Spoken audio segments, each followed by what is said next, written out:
Welcome back to Outriders. In this video we are going through the patch notes for, well, I say patch notes, we're going through the dev news for July 22nd, and I mean technically it is patch notes of an upcoming patch. So the index we've got, patch news, there's no patch today, they're continuing to investigate the current crashing issues, and then they have upcoming fixes and buffs. They've shared some preliminary patch notes of what's in store with the upcoming patch, tasty buffs. And then they have an ongoing list of currently tracked issues. This says that the list has been refreshed with the latest tracked issues that they're investigating. Yeah, it's not been refreshed. It's exactly the same as how it was before.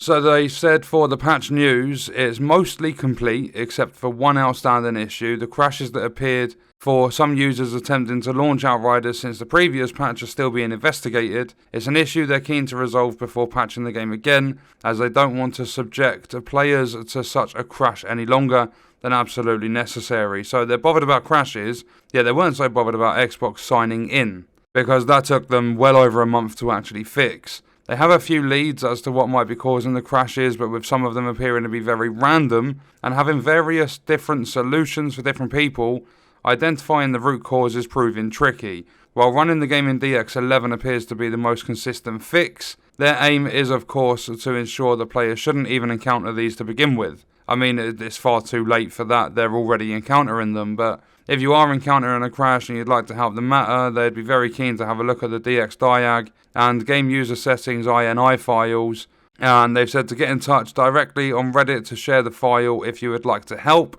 So again, they're relying on the community to fix this game, and they would like to release the patch as soon as possible, ideally next week, but its release will depend on them actually identifying and resolving the mentioned crashes, then running through some expedited testing to ensure that the fixes are working as intended. Then they're going to confirm further details when they're able to. So the patch itself and what you can look forward to. They've said in the spirit of continued transparency and as the patch is nearing completion, they wanted to share some initial patch highlights. So there could be more added onto this, although I doubt there actually will be. So they've said the upcoming fixes and changes, they're going to improve the multiplayer experience, so the rubber band and the packet loss should now be reduced for players that are under 350 ping. They'll fix the Technomancer's set and correctly grant the 90% damage increase to any frozen targets. They're going to resolve an issue with the Devastator's statue set and change its description to match its behaviour, so again, more description changing. They're going to fix an issue that can cause the tricksters hunt the prey to not turn the player towards an enemy's back if aiming down sights immediately after activation. They're going to improve the targeting of the trickster's Venator's knife, so that it should now more consistently target a player's intended enemy. They're going to implement a change to the anti-duplication system so that your equipped items will not be taken into account when checking whether to re-roll a dropped duplicate or not. So basically more duplicates are going to be dropping from drop pods at the end of expeditions. And then they're going to fix an issue whereby players who are level 50 may appear as level 1 while in a party. I noticed that when I was playing recently. And I mean, the way they changed it to show your average gear level, I think it was a pointless change. However, they did it. And it doesn't work properly, so well done for adding something into the game and it not working. And then moving on, we have some buffs coming to all character classes, and some of these are actually ridiculous. So for the Pyro, the Feed the Flames, the ammo replenished by the bullet absorption mod has been increased to 40% from 33%. Volcanic rounds, the resistance debuff provided, has been increased to 50 from 34, so that's a 16% increase. The Reload Boost and Lava Shots mod have had their perks swapped. Ash Blast has had its base skill cooldown reduced by 4 seconds, and the buff duration of the Death Sentence mod has been increased by 3 seconds. Then moving down to the Trickster, Borrowed Time, they reduced the cooldown by 5.5 seconds. Slow Trap, the cooldown's been reduced by 9.7 to almost a 10-second reduction in the cooldown time. The cooldown of Time Rift has been reduced by 3.4. They've also increased the DOT damage of the A Little Bit of Pain mod by 71%, and then they've condensed the duration of the same mod to 6 seconds, which was previously 10. They've increased the armor and resistance debuff provided by the Time Crack mod to 35%, previously 25%, and they've increased the weapon cleave damage provided by the Pain Transfer mod to 20% weapon damage, previously 10%, so they've doubled that one. Then for the Techno with the Pain Launcher, they reduced the base cooldown by 10 seconds. With Scrapnel, they've reduced the base cooldown by 5 seconds. And then Freeze Turret, the Hail Shot mod, has had its SPF set to 1.5, which was 1, and that controls how much the mod benefits from the status power attribute.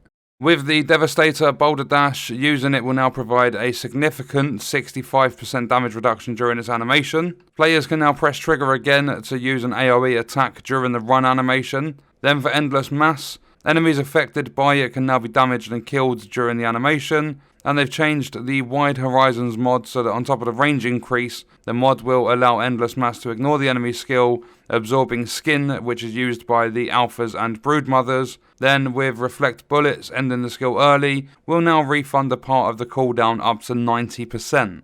And then we have some universal buffs. So for armor mods, Personal Space is going to have its damage bonus increased from 15 to 25%, so an extra 10% on top of Personal Space. Crit Stack will have its anomaly power boost increased by 21%.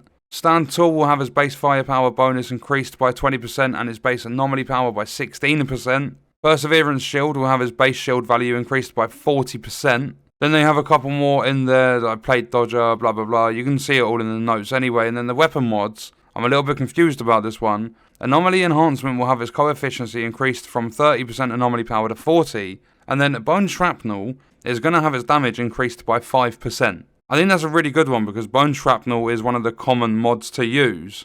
There are a couple here and there that are a little bit more common, but Bone Shrapnel is a good mod as it is. So I can see it being used a lot more because of that tiny little buff. And I mean, it's all good increasing all of these percentages and decreasing the cooldowns and stuff, but at the end of the day, the game is a very, very small game in terms of the content available.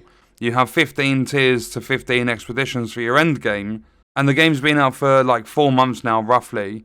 So it's good that they're buffing and reducing cooldowns, but what's the point when there's no new content in the game?